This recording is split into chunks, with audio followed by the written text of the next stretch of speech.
Bonjour à tous, j'espère que vous allez bien. Aujourd'hui on se retrouve pour une toute nouvelle vidéo pour l'épisode 3, 4 pardon, de ma ferme française. Voilà, aujourd'hui petit épisode 4, on va terminer tout simplement le travail de sol et le semi-colza. Vous voyez, je suis déjà au boulot. Je suis déjà bien avancé même dans mes semi-colza. Alors, j'ai semé ce champ, je me suis occupé de ce champ en off, seulement du gros champ. Euh, le reste, il me semble que j'ai juste passé un coup de culti ce matin sur deux parcelles qu'on avait près de la ferme. Donc voilà, pour faire un petit peu, je vais couper ça parce que ça fait un boucan d'en faire. Alors pour faire un petit peu le bilan en fait, pour faire un petit peu le bilan de ce que j'ai fait, je me suis occupé tout simplement de ce champ. Donc pour apprendre à connaître le mode agriculture de précision plutôt. Donc il y a un mode en fait qui est vachement complet, que j'avais jamais utilisé vraiment et que j'avais vraiment... voilà, ça m'intéressait pas parce que je trouvais ça trop compliqué. Mais là je me suis vraiment mis dedans et... Bon, c'est compliqué à comprendre au départ, mais après on se met facilement dedans. Donc en gros pour expliquer, tout simplement on a deux choses à voir dans ces sols. Donc le pH et l'azote. Donc le pH, il me semble le taux d'acidité, enfin, bref, entre acide, basique, etc. Un pH neutre et un pH à 7. Et notre terre doit être un pH de 7, du coup. Elle doit être un pH moyen. Pour vous montrer un petit peu plus explicitement sur la carte, on va rapidement passer dessus, hein. Donc voilà toutes les parcelles que j'ai achetées. Donc à savoir que j'ai acheté deux nouvelles parcelles ici. Donc une parcelle de 2 hectares 81 et une parcelle de 1 hectare 75. Tout ça se met en maïs, donc déjà en cours de croissance et que je vais récolter du coup pour faire du maïs en silage parce que bah, c'est pas le tout les vaches, il faut les nourrir. Pareil, j'ai aménagé ce petit coin, mais je vous le garde pour après, je vous montrerai. Donc voilà, on a les types de sol, donc je sais que j'ai beaucoup d'argile sur le haut de la parcelle, donc là ça nécessite un peu plus, il me semble un peu plus de puissance au niveau du taux de semis. Voilà, un petit peu plus de puissance en standard pour le coup. Je sais que la glaise, voilà, ça ne demande pas beaucoup de graines quand on sème du colza. Parce que là, j'ai semé du coup mon colza dans le 79. Alors, j'ai pas tout semé, attention. Donc là, on a un score environnemental pardon, à 52. Donc avec un échantillonnage de sol à 13,8. Donc ça, c'est le score environnemental. Ce qui veut dire que le but, c'est que bah, ça arrive à 100. Donc on a l'azote, la valeur de pH, l'état des mauvaises herbes et le travail de sol. Tout simplement, le travail de sol, le but, ça va être de le travailler, il me semble, le moins possible. Mais bon, ça, on verra tout au long de la série, on verra comment ça va évoluer, comment nos techniques vont pouvoir évoluer. Donc j'ai terminé de semer le 79, j'ai rien semé autour, sinon. Au niveau du pH, vous voyez que le pH est assez fort, hein, enfin assez fort, assez faible plutôt, par endroit. Donc là, le but, c'est que j'ai ramené de la chaux. Et la chaux, tout simplement, étant donné que de mémoire, c'est pas un acide, c'est une base, elle va tout simplement faire augmenter le pH. Mais la chose qui est bien avec ce mode, c'est qu'on a des modes intelligents. Ce qui veut dire qu'il y a un réglage automatique qui se fait et tout simplement, l'épandeur à chaud va lui-même adapter le pH, ce qu'il met comme pH, voilà, ce qu'il met comme chaud, le taux de chaud qu'il met, en fonction du pH de la zone et aussi, il me semble, peut-être de la culture. C'est possible. Donc voilà, tout ça pour équilibrer un petit peu le pH. Pour le coup, notre pH, là, on est à 41 de score environnemental pour ce champ-là, mais c'est normal. J'ai beaucoup travaillé le sol. On privilégie quand même le spin direct avec ce mode, mais personnellement, je ne privilégie pas le spin direct. Tout simplement parce que mon semoir ne marche pas. Donc voilà, le semoir que j'avais acheté, le gros semoir, ne marche tout simplement pas. Quelque part, heureusement que j'ai pas tout fait en vidéo parce que sinon ça aurait été vraiment trop long et j'aurais dû vraiment m'y reprendre, j'aurais dû faire beaucoup de cuts, etc. etc. Et ça aurait pas été intéressant pour vous à voir. Donc je me suis mis sur une valeur sûre. Je me suis acheté un petit Kuhn. Donc ça c'est un Venta, ouais, c'est un Venta 40-30. C'est du petit semoir, c'est du semoir de 4 mètres. Donc, bon, moi, un grand 4,5 m, mais il fait le boulot. L'avantage, c'est que, bah, vous voyez, il n'y a plus de traceur. Alors, il n'y a plus de traceurs sur les semoirs modernes parce que tout simplement on sème au GPS maintenant. Donc c'était un semoir qui était quand même en cohérence, on va dire, avec la gamme de mon tracteur et le mode de chaud, enfin le mode de semis que j'utilise, donc à savoir le GPS. Donc voilà, le pH est fait. Donc le semoir est fait aussi. Il va falloir que je mette après un petit coup d'azote. Et c'est à l'azote. Alors j'ai le tableau quelque part dans mon PC, donc justement je sais adapter le taux d'azote suivant la culture. Maintenant à voir si ça va être automatisé ou pas. Il me semble que ça comptera uniquement pour les doses de lisier qu'on mettra, parce que le but c'est de ne pas surdoser en azote la terre au risque de l'étouffer. Pour ceux qui savent pas, l'azote gazeux est présent dans l'air. Il me semble que c'est 78% d'azote. Ouais, c'est ça. 78% d'azote, 21% d'oxygène et 1% d'autres gaz, de gaz rares. Donc l'azote, elle est présente majoritairement dans l'air. Mais ce qu'on va mettre, nous, c'est de l'azote liquide. Donc c'est de l'azote, même peut-être même sous forme solide, je pense plus sous forme solide, avec un semoir à engrais, tout simplement. Voilà, il y a la grosse cuve là avec les disques. Donc c'est une rotative, je sais plus si on appelle ça une centrifuge, c'est possible qu'on appelle ça une centrifuge. Donc voilà, le but c'est de jeter ces graines, jeter l'azote du coup solide dans le champ. Donc le jeter grosso merdo. Bon, on a rangé le plateau un peu n'importe comment, mais ça le fait. Je pense que ça va le faire. On est toujours au volant, les gars. Ça, je m'en sépare pas de mon volant. Mon petit volant, honnêtement, je ne m'en sépare pas. J'ai nourri un petit peu les bêtes. J'ai payé quelques bottes que j'ai fait livrer rapidement pour juste les nourrir une fois, histoire que bah, voilà, ils crèvent pas quoi. On a déjà commencé à mettre 3 bottes de paille de mémoire. Ouais, on a déjà perdu 3 bottes de paille dans le tas. Donc bon, c'est pas si grave que ça, hein. On va ranger le semoir, on va le mettre ici parce que on a eu un problème avec certains champs et c'est assez emmerdant, je trouve. Hop, on va baisser et on va dételer. Voilà. Bon, mais on l'a mis un petit peu dans les poules, mais c'est pas grave. On va mettre le gros au travail dans les champs parce que je me suis aperçu d'un problème, tout simplement. On a énormément de champs qui ont besoin d'être labourés. Donc j'ai passé au cultivateur ce matin deux seuls champs, les deux petits champs qui voilà, qui ne nécessitent pas de passage de labour. Le champ de colza que je viens de semer, lui il en nécessitait, mais je m'en suis pas aperçu tout de suite. Donc je m'en suis aperçu qu'après le semis. J'ai été assez mauvais là-dessus. Bon, c'est pas grave en soi, hein, c'est tout, hein. Il manquera juste, voilà, il manquera du labour, mais bon, c'est pas le plus dramatique, on va dire. On va passer un petit peu par là. J'ai acheté pour voir, pour vous montrer un petit peu, en rapport avec ce mode, j'ai acheté tout simplement un pulvérisateur Gender, donc un R732i. Alors, je ne connaissais absolument pas. Alors, je connais ce modèle de pulvérisateur, mais je ne savais absolument pas que ça existait. Les gens rampes intelligentes. C'est-à-dire que ça va être bourré de capteurs et de caméras qui vont tout simplement adapter chaque buse, chaque petite buse, tout le long des 24 mètres du pulvérisateur. Parce que j'ai pas pris plus gros, je pense pas que pour la ferme ça soit nécessaire. Donc tout le long des 24 mètres, ça va capter et ça va filmer pour détecter exactement où sont les mauvaises herbes. Parce qu'avec ce mode, les mauvaises herbes sont assez localisées. Elles ne sont pas généralisées sur tout un champ. C'est-à-dire que le taux de mauvaises herbes ne sera pas uniforme sur tout le champ. Un petit peu comme ça se fait dans la vraie vie. Il y a des endroits où les mauvaises herbes auront plus de chances de se développer et plus rapidement.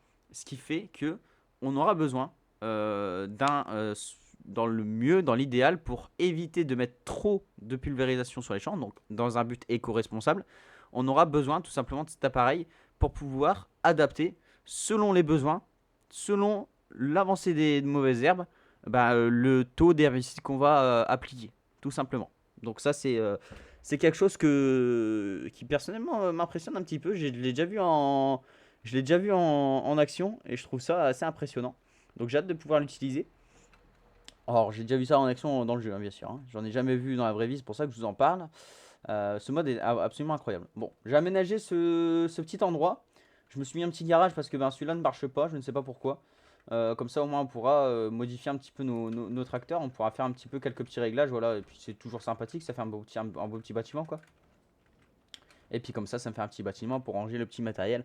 Je pense ranger pourquoi pas ici des faucheuses à l'avenir. Alors on n'en achètera pas tout de suite des faucheuses.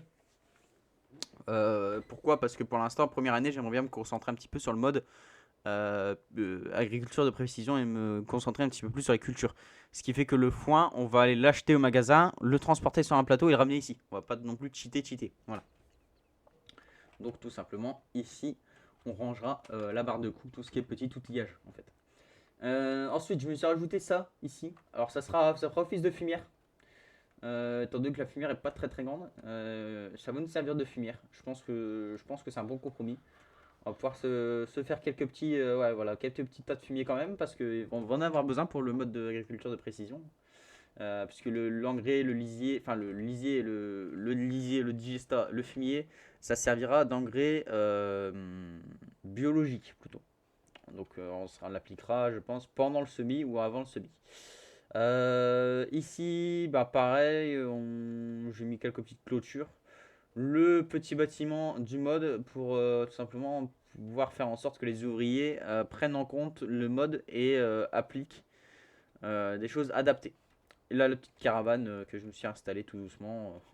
On s'est installé une petite caravane, les gars. Je trouve ça sympathique. Et puis j'ai clôturé voilà, un petit peu ce prêt-là pour faire un prêt vraiment à part. Mon but, c'est vraiment de faire un truc un minimum réaliste et un maximum beau à voir. Donc voilà, je pense qu'on a fait le tour de tout ça. On va amener tranquillement le gros au champ. Et puis, on va le mettre en route. Et puis, le but de la vidéo, ça sera tout simplement d'aller prendre un petit peu de chaud. Je vais vous emmener avec moi voir un petit peu comment ça se passe et vous montrer un petit peu comment le mode fonctionne. Bon, d'abord, on met la charrue au travail parce que, bon, on va pas se mentir, c'est important et puis c'est long, c'est fastidieux, c'est très long de passer la charrue, mais il faut le faire. Donc, on va le faire tout simplement. Mais bon, je me réserve le droit quand même de mettre un ouvrier le temps que je m'occupe de la chaux et d'autres champs. Donc, à savoir que j'ai déjà passé 1 heure, 1 heure et demie ce matin, à la fois à terminer les semis et à la fois à terminer aussi le coup de cultivateur que j'ai passé dans les 2 champs qu'on va aller épandre en chaux, tout simplement. Donc là, on va foutre le tracteur au milieu, un petit peu près du champ. Hein. À peu près du champ, on va le mettre au milieu, ouais. Ça pourrait être sympa. On va le démarrer. De quel côté je vais partir maintenant? Je vais partir du côté droit, donc je vais tourner la charrue ici. L'intérêt de la charrue, tout simplement, bah, ça va être que, vous voyez, elle est décalée. Donc on la tourne à chaque fois, hein, à chaque aller-retour, on la tourne. Cette roue-là, elle va créer un petit sillon. En fait, elle va créer un sillon dans lequel on va venir coller. Donc au retour, donc si je fais bien le retour, ça sera le pneu droit. Donc le pneu avant droit, le but, ce serait qu'il soit dans le sillon de la roue de la charrue, tout simplement. Ça permet d'avoir un travail aligné et propre. C'est vrai que la charrue est, je crois, l'outil agricole le plus vieux, plus ancien, et créé au Moyen Âge. Hein. Ça a de l'ancienneté. Et puis bah voilà, vous voyez bien que ça fait une texture différente parce que ça travaille beaucoup plus en profondeur. Donc vous voyez, hein, comme je vous ai expliqué, ça prend la terre et ça la retourne, comme je l'ai expliqué dans le dernier épisode. Voilà, le but c'est de travailler en profondeur avec cet outil. Ça va tuer efficacement les mauvaises herbes. Là, je sais que sur ces champs-là, j'aurais pas besoin de passer d'herbicide. Par contre, sur le champ de colza ou sur les 2 champs à gauche, là, je vais devoir passer l'herbicide. Ça, c'est sûr et certain. Et justement, je vous ferai un petit épisode là-dessus. Je pense que ça mérite quand même d'être immortalisé comme moment parce que c'est des trucs forcément beaucoup plus intéressants parce que ça sort un peu de l'ordinaire. Pour ma part, en tout cas, ça sort de l'ordinaire. Et moi, j'apprécie beaucoup travailler avec le mode. Tout simplement, je vais y arriver. Le mode agriculture de précision. J'aime beaucoup travailler avec. Moi, personnellement, c'est un mode qui me plaît beaucoup. Donc, voilà. On va foutre les roues droites dans le sillon que la roue de la charrue a fait. Donc, vous voyez, les pneus s'affaissent. Et puis bah, tout simplement on va baisser. Et puis vous allez voir que même en vue intérieure, on arrive à faire du travail propre avec la charrue. Parce que je travaille beaucoup en mode intérieur maintenant depuis que j'ai le volant, etc. Que je joue avec. Je trouve ça beaucoup plus satisfaisant. Et puis je trouve pas ça si gênant que ça. En fait, on a quand même une bonne visuelle. Donc vous voyez là, on fait du travail propre. Là, on est bien. Vous sentez que le tracteur penche quand même vachement à droite. Mais c'est le but. C'est le but du sillon, tout simplement. Bon, là, je me suis écarté un petit peu du sillon. Vous voyez un peu le résultat. Ça fait dégueulasse. Il faut que je le retravaille. Mais je pense que, franchement, ça le fait. Ça le fait. Ça le fait. Et puis, voilà. C'est la charrue, un outil qui s'utilise de moins en moins. En France et ailleurs, d'ailleurs. Je trouve ça assez dommage parce que c'est un outil qui est vachement pratique. J'ai mis l'ouvrier, là je touche plus à rien. Je laisse faire l'ouvrier. Il va me faire son boulot comme il faut. Enfin, j'espère pour lui. Et puis, nous, on va tout simplement aller se mettre dans le. Pareil, j'ai changé la voiture, j'ai mis un C15 à la place de l'expert parce que l'expert ne marchait pas trop. Quelques petits bugs, j'arrivais pas à ouvrir les portes arrière, etc. etc. Bon, il était beau, il n'y a pas de souci là-dessus. Mais on va pas se mentir que le C15, c'est aussi une icône de l'agriculture française. Donc, je vois pas pourquoi on le mettrait pas. Donc, on va baisser et on va dételer. Ok. Donc là, on va aller atteler l'épandeur à chaud. Et puis, on va aller passer un petit peu de chaud dans les champs que j'ai fait ce matin. Je trouve ça sympathique, franchement, de jouer avec ce mode. Parce que ça rajoute beaucoup de réalisme et beaucoup d'impératifs qui, moi, me plaisent bien, quoi. Ça me dérange absolument pas d'avoir autant de choses à faire dans les champs avant de pouvoir semer, avant de pouvoir ceci, cela. Parce que justement, ça rajoute du réalisme. En fait, c'est beaucoup plus simple que de cultiver et de semer bêtement. Donc voilà, voilou. Donc le but, ouais, le but de ce mode-là, c'était de privilégier le SMI direct. Mais malheureusement, moi, j'ai pas trop envie de me mettre au SMI direct. Je vais pas vous mentir. Bon, si on arrive à un score à 80, parce que il me semble que le SMI direct, ça représente 20 points sur 100. Moi, ça me dérangera pas, hein. Honnêtement, voilà, ça me dérangera pas du tout. Vous voyez, on est sur du 42 mètres, donc on n'est pas sur 42 mètres. Donc là, il y a de la largeur de travail, et là, il y a du début de chantier qui est quand même assez intéressant. Vous voyez bien que le mode est en auto, en taux d'application. Là, en haut à gauche, vous voyez, là, il y a la petite réglette de pH. Et tout simplement, quand on va rentrer dans le champ, ça va automatiquement nous charger les valeurs de pH du champ. Ça me fait pas le bordel, lui. Non, celui-là, il a l'air de bien travailler quand même. Il a l'air de bien travailler. Bon, on va le laisser faire. On va le laisser faire, le pépère. Ah, s'il nous fait du bon travail. Ouais, ça a l'air de tourner. Ça a l'air de tourner. Donc il va automatiquement nous détecter tout simplement les valeurs de pH du champ. Et ça va nous indiquer les valeurs qu'il va falloir qu'on mette en œuvre. Donc voilà, là c'est bon. Là on est rentré dans le champ, ça nous l'a détecté. Donc là vous voyez, le pH actuel est à 5,8 et il nous faut un pH du coup à 7. À 7, 7 tout simplement, à 7, 7 de pH. Donc, alors, ah non, pour l'optimal, pour la glaise, on est à 6,75. Il faut 6,75. Donc le but là, c'est que le pH sera rajouté grâce à la chaux. On va rajouter 0,875 de pH, tout simplement. Donc là, bon, ça je le fais un peu plus en vue extérieure parce que on va pas se mentir que c'est grand. On va activer l'épandeur à chaud. Et vous voyez en bas à gauche sur la carte, ça s'actualise et ça devient vert, tout simplement. Ça devient vert parce que le pH est en train de s'équilibrer, oui, en train de se mettre à niveau. Et après ça, vous voyez, on passe sur de la glaise sableuse là. On passe sur la glaise sableuse et là, on se rend compte qu'on a besoin que de 6,5 de pH, tout simplement. Donc là, en fonction du type de terre que vous avez, et tout simplement, ça va donner un taux de pH différent. Et du coup, cette application auto là, elle va tout simplement adapter. C'est pour ça que regardez pour la glaise sableuse, il me semble que c'est glaise sableuse. Ça demandera moins que la glaise normale. Et là, regardez, je touche plus à rien. Je fais juste, vous voyez que l'outil est toujours allumé. Donc j'ai toujours appuyé sur B, ça change pas. L'outil est toujours activé, mais pour autant, ça dépense pas trop de chaud. Et surtout, regardez ce que ça va faire. Ça va l'éteindre quand il n'y en a plus besoin. Automatiquement. Là, c'est-à-dire que mon outil est toujours allumé. Ce qui veut dire que là, si j'ai un endroit où il manque de la chaux, ça va me le remettre automatiquement. Et vous voyez bien, suivant le type de sol. Donc là, on a un petit peu de sable glaiseux, mais ça, ce sera plus sur le champ 104 que le champ 105. On a beaucoup de glaise sableuse quand même sur le champ. On a une majorité de glaise sableuse. une petite partie de la glaise. Tout simplement, le pH, vous voyez bien qu'il y a des besoins en pH qui sont différents. Donc là, on est plus à 6,50 ça, c'est la glaise sableuse, hein, la glaise sableuse, ouais. Parce que j'ai pas envie de dire de la merde. Et on aura besoin beaucoup plus pour la glace classique, où on sera plus autour de 6,75. Voilà. Donc on aura plus de besoin en pH, ce qui veut dire que là, mon champ est correctement équilibré. On va aller sur le champ, et puis on va aller placer le reste de la chaux, tout simplement. Et je pense que ces 3 champs-là vont passer en colza. Je pense qu'on va semer ces 3 champs-là en colza. Ça sera très bien. Je pense que 3 champs de colza, c'est pas déconnant. Le reste, on le fera en orge. Après, maintenant, j'ai plusieurs champs qui n'ont pas l'air d'être très intéressants au niveau rendement.